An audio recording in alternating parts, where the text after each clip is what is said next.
नमस्कार मंडळींनो.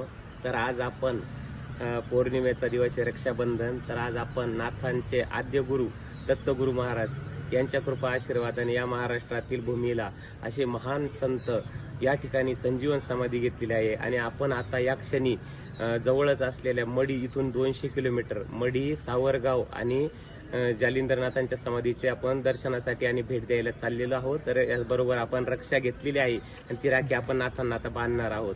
आणि चला आता ऑन द वे. आदेश अलख निरंजन. आता आपण सद्गुरू जालिंदरनाथ महाराजांच्या संजीवन समाधीच्या ठिकाणी येवलवाडीला आलेलो आहोत. चला.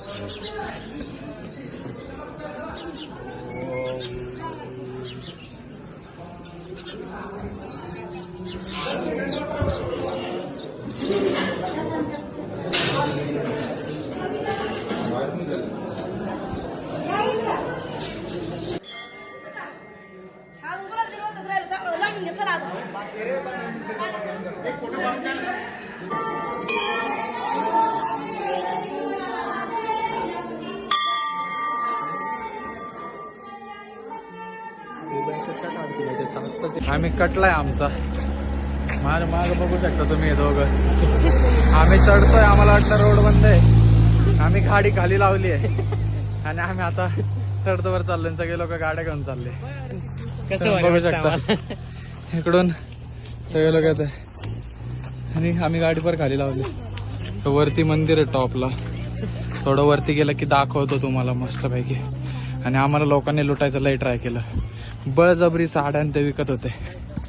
खूप बळजबरी साड्या ते विकत होते आम्हाला, नाही का. पण आम्ही घेतलं नाही. आम्ही इकडे मामा थांबले पुढे. मामा मस्तपैकी चालत चालले. सगळ्यात पुढे मामा आहे.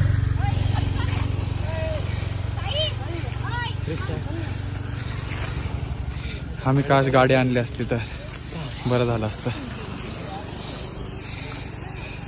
आणि आता आमच्याही खाली अजून दोघं. चढतंय तुला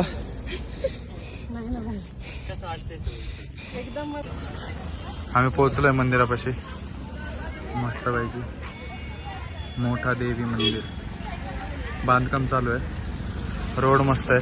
पुढच्या वेळेस तुम्ही आले तर भाई गाडी इकडे पार्क करा. आम्हाला लुटलंय खाली गाडीसाठी, पण सगळीकडे लुटलंय. आता मंदिरमध्ये गेलो की पुढचं दाखवतो तो. आम्ही आता आलोय मंदिरमध्ये. पण चढायला चालू केलंय तिथे.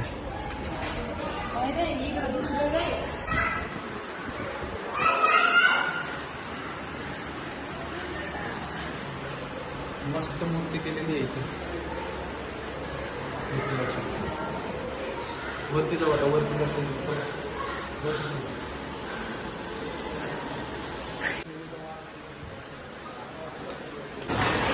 खूप असं सुंदर मंदिर आहे देवीचं. खूप मोठं मंदिर आहे. भव्य. मस्त विजिट आहे. मस्त विजिट.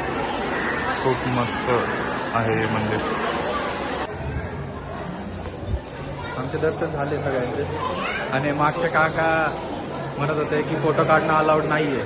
तर हा माझा भाऊ मस्करीमध्ये त्यांना म्हणतो की काका मी फोटो नाही, मी व्हिडिओ काढतोय. याचा तोंडाकडे फोकस करावा का. हा फरक आहे तो. थोडी खरेदी चालू आहे. खरेदी चालू आहे. तुला माहित नव्हतं.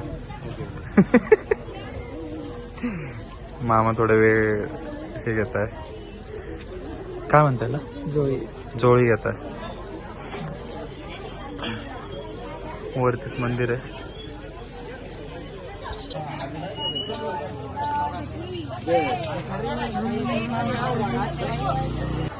आम्ही आलेलो आहे काकनाथ महाराजांच्या मंदिरामध्ये. आणि आता नारळ घेतलेले 6 घेतले. एक थोड्याला 5 देवाला वाजवले. मंदिरात दर्शन करून दाखवतो तुम्हाला.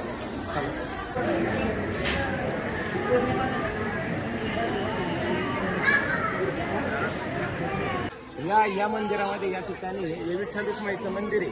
आणि याच्या खाली जायचे आणि त्या ठिकाणी ध्यान लावून बसायचे. आणि एकदम छोटी खिडकी असल्यामुळं माणसाला जायला तिथे गर्दी होती. ओ मावशी